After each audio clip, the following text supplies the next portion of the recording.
Hello everyone, welcome to the class once again. I hope you're all doing good and in the best of your health. I believe that you have watched the first class of this lesson, that is thermal properties of matter. And we have discussed the first 5 questions on this topic, that is thermal properties of matter, on JEE main exercise. We have solved the first 5 single choice questions, and now we'll go ahead with the next 5 single choice questions which will be based on the topic thermal properties of matter. Let's go ahead with the 6th question of the class. Question number 6. If a piece of metal is heated to a temperature theta and then allowed to cool in a room which is at a temperature theta naught, the graph between the temperature T of the metal and the time T will be close to A. You can see the temperature T on the y-axis and time on the x-axis. The graph is somewhat a linear graph curve. On graph number B, you can see that the temperature is first going down with time and then it's constant with time as it reaches to value theta naught. Option number C, if you check, the temperature is going down and just about to reach to value theta naught with time. And option number D, the curve is in the same way. The temperature T is getting low, and while reaching at temperature theta naught, it goes to a constant value with time. But the difference between curve C and D is this: curve C is a concave curve, curve D is a convex curve. So among the 4 options, which one to choose? We all know that the rate of fall of temperature is directly proportional to the difference in temperature of the object and the surrounding, as per Newton's law of cooling. So most of you would be thinking that why not to choose option number A, because it is regularly decreasing with time and there is no relation between temperature T and theta naught. Some of you must be thinking why not to choose option number B, temperature is decreasing and it will reduce up till the body's temperature reaches to the surroundings temperature. After that it will be constant. So let me write down the Newton's law of cooling equation, then we will comment on which curve to choose for the right option. This question has come in our JEE main examination. In one of the previous JEE main examination, this question has came. So let's see how to approach for such kind of question using the Newton's law of cooling formula. Now see, from Newton's law of cooling, already we know that which equation will hold. We all know that rate of fall of temperature or rate of cooling, which I have provided you in our regular class, dt by dt, that is rate of change in temperature. This is change in temperature divided by change in time. So rate of change in temperature is equal to minus BA and the difference in temperature of body and surrounding. So I am writing in this case T minus theta naught. Now you see here, this is rate of fall in temperature, this B is constant, A is area of cross section of the body, and this is the difference in temperature of body and surrounding. Now what will happen in this case? Try to understand. This rate of fall in temperature is proportional to all this value, but this value is continuously decreasing with time. The first 2 variables are constant, but the right hand side value is decreasing with time, because as time passes, this temperature will fall down. The body's temperature will fall down. Suppose let's say the body started with temperature 70 degrees Celsius and the surrounding temperature is 30 degrees Celsius. Let's say the body's temperature is T, that is 70 degrees Celsius initially, and the surrounding temperature, let's say it's T naught, or in this case it's theta naught, that is 30 degrees Celsius. So initially we see the difference between the two is 40. So this will be maximum, dt by dt will be maximum. I am talking about the magnitude will be maximum. Now you see, as this falls to 60, this term will be reduced, the difference will be reduced to 30, this term will be 30. So the magnitude of dt by dt will be reduced further. Again let's check. As it falls down, the magnitude comes down. Now the entire value, you see this entire value, magnitude comes down, its magnitude reduces. Now people who are good in maths, you must be knowing that there's a minus sign attached. So if magnitude reduces, the value increases. That is what we can say. What is dt by dt? That is the slope of the curve T and T. That means the slope will not remain constant, it's going to increase. And remember, increase, why I am saying the magnitude decreases, no matter, magnitude decreases, but there's a minus sign here. It means its value will increase. As magnitude decreases, the value increases. So the slope will not remain constant. So option number A cannot be an answer. Option number B cannot be an answer. Now C and D can be a feasible options. Now see here, we can see that its value is increasing with time. So if you follow this concave curve, initially the slope is somewhat like this, and as time passes, the slope we can see that it increases. As time passes, the slope increases, and that is what we have seen in the Newton's law of cooling equation that I have mentioned here. The slope is increasing. Its magnitude decreasing no matter, but there is a minus sign attached, so slope will increase. This is the case that has been depicted here. Here you see the slope is initially max, it's reducing. Hence, we can comment that in this case option number C will be the right answer. This is what the case that we can see. So concave curve is the one that you have to choose in examination, rest all options will be incorrect. I hope that you have got how to actually analyze the Newton's law of cooling equation and use it wisely to answer such kind of question. It's a very good question asked in one of the previous year mains examination. Good question for practice and for understanding Newton's law of cooling application in your questions. And I explained you in our regular classes how to use Newton's law of cooling equation.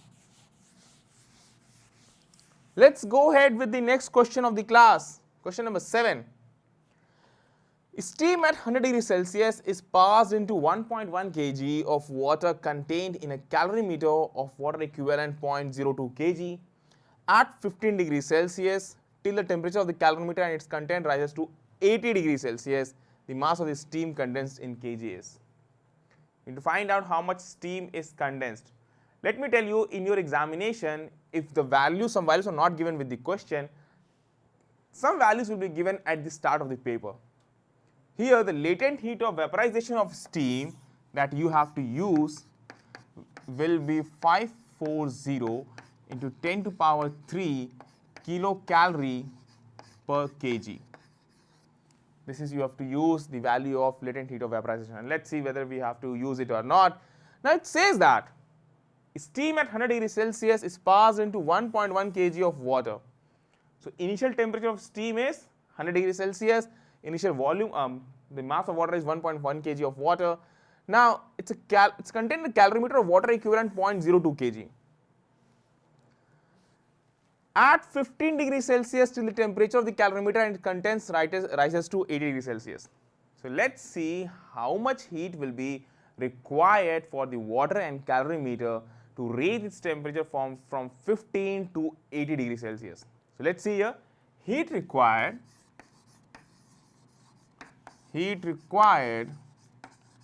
to raise temperature of water and calorimeter,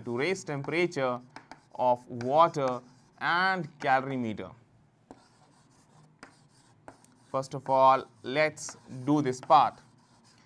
And I have also done problem based upon this in our regular class. So let's see how easily we can go for this.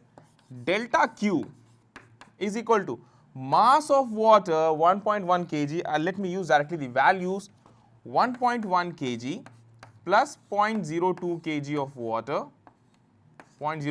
water, and this is mass multiplied with the specific heat capacity of water, that is 1000 calorie per kg. So we can use 1 into 10 to power 3 calories per kg, 1 into 10 to power 3 calories per kg, multiplied with change in temperature. The change in temperature is from 15 to 18, so 80 minus 15, this will be given in calories. Let's be very quick in solving this. You will be getting 1.1 plus 0.02, that will be 1.12, multiplied with 80 minus 15. 80 minus 15 will get you 65, multiplied with 10 to power 3, so this will be 10 to power 3 calorie. Now you see that how much heat is actually given by steam. First of all, steam at 100 degrees Celsius passed. The steam will get converted from at 100 degrees Celsius from steam to water at 100 degrees Celsius. For this, it will be requiring to lose some heat energy, and then it will be converted from 100 degrees Celsius from water form to 80 degrees Celsius in water form. So net heat lost by steam in the process is, let me write down, we need only this value. So let me write this value and keep it separately, and we will use it later on. This is required.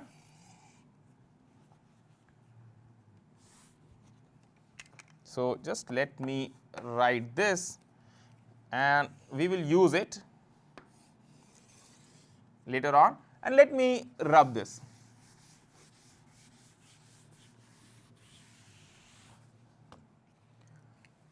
Heat lost by steam in the overall process, this will be given as delta Q is equal to, let's say, m mass of steam has condensed. Only m mass of steam has condensed, so m into L plus m into specific heat capacity of water. So Cw I am using, multiplied with 100 minus 80. This is the change in temperature. This will be the heat energy lost. So m into L, that is 540 into 10 to power 3, quite large latent heat of evaporation of steam, that is what we know. To 10 to power 3 it will be, and this will be calorie per kg, not kilocalorie per kg, this will be calorie per kg. So 540 in 10 to power 3, that is 540 kilocalorie per kg. I have written 540 in 10 to power 3. So this is one term plus same m, and again 1 into 10 to power 3 for specific capacity of water, and this multiplied by 20. This will give you the amount of heat energy required in calories. Equation number 1 was here, equation number 2 is here. So finally what we have to do? We have to equate equation number 1 and 2, because heat energy required will be equal to heat energy lost by the steam. Heat energy required by water and calorimeter will be equal to heat energy lost by steam. So you equate this one with this one. 1.12 into 65 into 10 to the power 3. So delta Q required is equal to delta Q lost. Therefore, we can write 1.12 into 65 into 10 to the power 3 is equal to this much. You take m common here, and this will be 540 into 10 to the power 3 plus 20 into 10 to the power 3. So this will become 560 into 10 to the power 3. This is what you are going to get, 540 into 10 to the power 3 plus 20 into 10 to the power 3. So we will be getting 560 into 10 to the power 3. So finally m you can easily find out, and let me, this calculation part is only left. I believe that you all can do easily. After calculating, you will get mass as 0.13 kg. This is what you are going to obtain. You are going to obtain mass as 0.13 kg. So you see the answer that is matching with the right option, that is option number A. Rest all options are incorrect. Only thing you have to do, it's a basic question, it's a basic question of calorimetry. You have to check how much heat is required and how much heat is lost in the process. Equate both the two, you will be getting the right answer. Not too tough question, but you should have a practice on how to solve such kind of question. And even in your JEE main examination, very basic question can be asked from any topic. When you score more in your JEE main examination, so you can qualify with good rank. Let's go to the next question of the class, question number 8, and the third question of the day. 70 calories of heat are required to raise the temperature of 2 moles of an ideal diatomic gas. Remember, it's an ideal diatomic gas. So for diatomic gas, Cp, Cv and the adiabatic constant have different values compared to monatomic gas. At constant pressure from 30 degrees Celsius to 35 degrees Celsius, the amount of heat required in calorie to raise the temperature of the same gas through the same range 30 to 35 degrees Celsius at constant volume is A 30, B 50, C 70, D 90. Now see here, 70 calories of heat energy required to raise the temperature of 2 moles of an ideal diatomic gas at constant pressure. So at constant pressure, we all know that how much amount of heat energy is required for any n number of moles of gas. We all know that at constant pressure,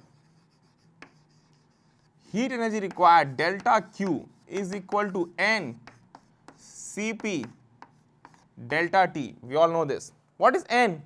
N is the number of moles of gas that is actually in the process, that is actually in the container, which is actually going through the change. So delta Q is N Cp delta T at constant pressure. So we have applied this, and delta Q in this case is 70 calorie. Let me call this as delta Q1. So delta Q1 is equal to 70 calorie. Now you see the second line of the question. The amount of heat required in calorie you have to give to raise the temperature of the same gas through the same range. Same gas means same 2 moles through the same range, 30 to 35 degrees Celsius at constant volume. So at constant volume, what do we apply? We apply delta Q is equal to delta Q2 is equal to N Cv delta T. Here you see N is the same for both the two. I have kept same. Cp I have kept here because we have to use a specific heat capacity at constant pressure. Here I have used Cv. Cv why I have used? Because we have to use the specific heat capacity at constant volume.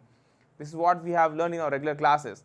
Delta T is same because the temperature range, the temperature difference that the gas is going through, that is kept same for both the process that is given in the question. So we have kept delta T as same. Now we have been asked what is the value of delta Q in this constant volume case, that is delta Q2 is required. What I am going to do, I am going to mark this as 1, I am going to mark this as 2. So if we write delta 1 divided by 2 is equal to Cp delta T, so it will be Cp by Cv, and this will be actually equal to delta Q1 divided by delta Q2 is equal to Cp by Cv. Cp by Cv for diatomic gas, if you remember, it is 1.4. It's 1.4, so just quickly use it. You will be getting delta Q1 divided by delta Q2 is equal to 1.4. Finally, the value of delta Q2 will come out to be delta Q1 divided by 1.4. Hence, and delta Q1 is how much? We have already mentioned here. Delta Q1 is equal to 70 calories. Put the value 70 calorie in the result. You will be obtaining delta Q2 is equal to 70 divided by 1.4, and the answer will be in calories. Very simple to reach to the answer. We all know that the answer will be 50 calories. So in the case of how much heat you require at constant volume, it's very simple. You require only 50 calories. So right option will be option number B. Not too tough. The question is, smart people sitting among you all will answer it very quickly, because they know that heat required will be lesser compared to the heat required in constant pressure gas case. So already you can choose the option. 70 won't be the answer, 90 won't be the answer, 30 is very much less, so 50 you can choose directly in your objective question. Easy question, and we should know that in your JEE Main examination, the examiner is actually seeking from you all that how much basics you have actually covered, how much basics you have actually engulfed yourself with basic knowledge of the concepts in each chapter. And that is what the examiner is checking. They are not checking that how much calculation you can do, how much in-depth solving you can do. They do not require that. They require that how much small things have you learned from each of the chapter, how much deeply you have understood. That is what is required in each of the chapter in JEE Main examination. In JEE Advanced, the questions will be complicated, will be lengthy, calculation may be required, and you have to use some deep concepts in JEE Advanced examination. But JEE Main is quite easy. You can easily score more and get good rank in main examination at least. 9th question of the session and the 4th question of the day. 3 rods of identical cross section area and made from the same metal form the sides of an isosceles triangle ABC. 3 rods, same area of cross section, isosceles triangle, right angle at B. The point A and B are maintained at temperature T and root 2 T respectively. In the steady state, the temperature of the point C is Tc. Assuming that only heat conduction takes place, Tc by T is A 1 upon 2 root 2 minus 1, B 3 upon root 2 plus 1, C 1 upon root 3 root 2 minus 1, and D 1 upon root 2 plus 1. Let's check which of the options suits as per the given question. 3 rods arranged in an isosceles triangle fashion. So let me draw you the 3 rods, 1 and 2. These two are of same length. The third one is of different length. So here I have joined the third one to show you separately. Now, the ends, let me mark it. 3 rods of identical cross section area and made from the same metal form the sides of an isosceles triangle ABC, right angle at B. So ABC, this is right angle at B. This is, let's say it's A, and let's say this is C. Now you see here, so we have marked here, the point A and B are maintained at temperature T and root 2T. Point A is maintained at temperature T. So its temperature is T, its temperature is root 2T. The temperature of C we don't know, let me call this as Tc, that is what has been given. So we have marked here. In the steady state, the temperature of the point C is Tc, so we have marked it. Assuming that only heat conduction takes place, Tc by T is, choose the option, the ratio we have to find out Tc by T. Now what can be the feasible option? See it wisely. This is higher temperature, this is at lower temperature. So one thing is for sure, heat conduction is going to take place in this way, in this one. Now what about B and C? Again you see heat conduction in this case also, it will be from B to C, and then it will be from C to A. We are taking in this fashion B to C and C to A. So now I need to write more equations. What to do, take note till here and let me write down from the other end, take note till here.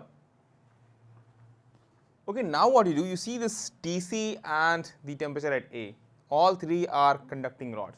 So you must be knowing the formula for heat conduction through metallic conductors in a linear conductor. Let me write down the rate of heat flow. You must be knowing that delta Q by delta T, delta Q, that is rate of heat flow, is equal to Ka delta T by L. This is what we have learned. Now length is what is required in these cases. It's the same cross section, that means area of cross section is same and same material. So K, the thermal conductivity, will be same. Now you see here the length, if I talk about, let's say this length is A, this length is A, automatically this length will become root 2A. It's an isosceles triangle. So if I apply this, you see the rate at which heat will flow from B to C, the same rate it will flow from C to A if the steady state is reached. So at steady state, we can comment that for BC and CA, the heat flow from the delta Q from B to C is same as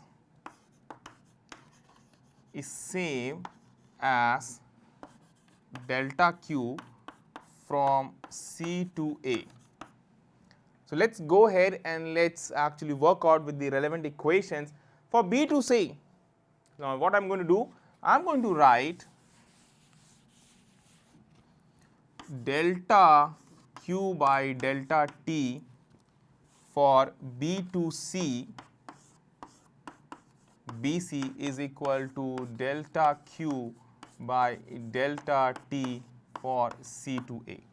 Delta Q by delta T, that is Ka by L. Now delta T for BC, you see, for BC the difference temperature will be root 2T minus Tc. Root 2T minus Tc divided by L, and L is actually A here. This is what we have written, and for C to A the difference in temperature will be Tc minus T. So let me write here Tc minus T divided by root 2A. This is what we can write. Now easily you can solve this equation. A and A will be cancelled out, so root 2 comes here. It will, now easily you can solve it. Root 2 into 2, you will be getting 2T, and again root 2 into Tc minus root 2 Tc is equal to Tc minus T. So T you bring, you will get 3T, and root 2 goes there, so Tc 1 plus root 2. So let me rub this part, all these are not required now anymore. So you will be obtaining, if I take this here, you will be getting Tc root 2 plus 1. So 1 plus root 2 is equal to, I have got this here, I will bring it here, I will get 3T. So we are going to obtain Tc is equal to 3T divided by 1 plus root 2, or we want to get Tc by T. So Tc by T will be, Tc by T comes out to be 3 upon, and with the answer as per is given is root 2 plus 1. So let me use at root 2 plus 1. This is what we are obtaining. So before commenting on the answer, what to do, take note till here. Let me start on the other end. Take note till here. Okay, I believe that you have got to know how to solve this, and we got this ratio Tc by T equals 3 upon root 2 plus 1. Let's comment on the answer. A 1 upon 2 root 2 minus 1, no. B 3 upon root 2 plus 1, and this is the answer that we have obtained. So B is the right answer. C incorrect. D 1 upon root 2 plus 1, that is incorrect. So only option correct is 3 upon root 2 plus 1, and that is what we have obtained in our calculation. So again a very basic question, but in a different way they have represented, they have actually asked the use of heat conduction through conductors. Now if you have practiced a lot, let me tell you, you are going to excel well in your day of your examination. So that is what is required, so that you can easily solve each one of them and correctly too. So if you practice more, you are going to increase your accuracy. If you practice more, you are going to increase your speed. That is what is required in your mains examination. In 1 hour, you have to answer 30 questions in each of the that is the paper, that is physics, chemistry and maths. Physics 30, maths 30, chemistry 30. Judiciously give your time to each of the questions, to each of the part. You can easily score, you can easily answer at least 70 questions, 60 to 70 questions. That will help you in getting at least marks far ahead and in the top scorers of your JEE Main examination. Let's go to the next question. Question number 10. Black metal foil is warmed by radiation from a small sphere at temperature T. Black metal foil, it's a case of black body which is absorbing heat energy from a sphere at temperature T and a distance D. It is found that the power received by the foil is P. If both the temperature and distance are doubled, the power received by the foil will be A 16P, B 4P, C 2P, dP. It's against a different kind of question. We all know that the power emitted or power received for a black body is proportional to temperature to the power 4. This is what we know, power received by a black body. So power received or collected by a black body, it is proportional to T to the power 4, that is what we know.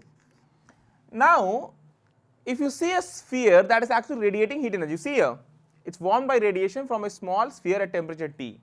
So the sphere is here, what it will do? It will radiate the heat energy in all directions as represented here. So it will equally distribute along all directions. So if I talk about any particular sphere, if I construct, we all can say that the area on which this is it is receiving heat energy, that is actually, if I say this length is r, as it is increased, the area is increased.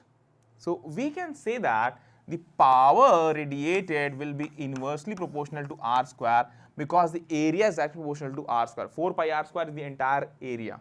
So as you increase this, the power will be reduced. The area increases, the power will be reduced. That will be actually falling on a definite area. So in the case of black body which is receiving the heat energy, so for black body which is receiving the heat energy, the power will be given as, for black body, the body which is receiving the heat energy, it will be proportional to T to the power 4 divided by r square. Now you see here, it says that if both the temperature and distance are doubled, if you double the temperature and distance is also doubled. So prior to that, let's say the temperature initial is T and temperature initial, the distance initial is R. So power is proportional to T to power 4, R power 4, and the new temperature, let's say it's T dash, that is equal to 2T, and new distance, that is equal to R dash, and that is equal to 2R. So power new will come out to be, this will turn out to be T dash power 4 R dash power 4, which turns out to be 2T power 4 divided by 2R power 4, 2R whole square. So this comes out to be 2 whole square T to the power 4 divided by R square. I believe that you can see clearly up till this end, not a problem. Clearly you can see that it's 2 to the power 2, that is 4 times of initial power. So let me write down the new power is 4 times of initial power. That is what we can see, because only proportionality you have to check, and rest all the things are constant, that will be cancelled out. We all know that power is equal to sigma A T to the power 4, sigma and A is constant, that will be cancelled out. So here option number A 16P, no, B 4P, yes. The final power that is actually received by the black body, that will be 4P, and 2P and P won't be the answer. So this is all we have for today's discussion. It's a wonderful class. It was a wonderful exercise. We have practiced. We have seen how variety of questions can be framed based on basic concepts that we have learned in this chapter. And I have in detail explained you each of the Stephen Boltzmann law I have explained, Wein displacement law I have explained. I have explained you about Newton's law of cooling. We have derived equations. I have told you about Kirchhoff law used in this chapter. Rest with all these basic concepts. The chapter theory part is quite small, but its application is wide. You should practice question. Don't satisfy yourself with only understanding the theoretical concept. Until unless you practice questions, you're not going to solve question on the day of your examination in this chapter.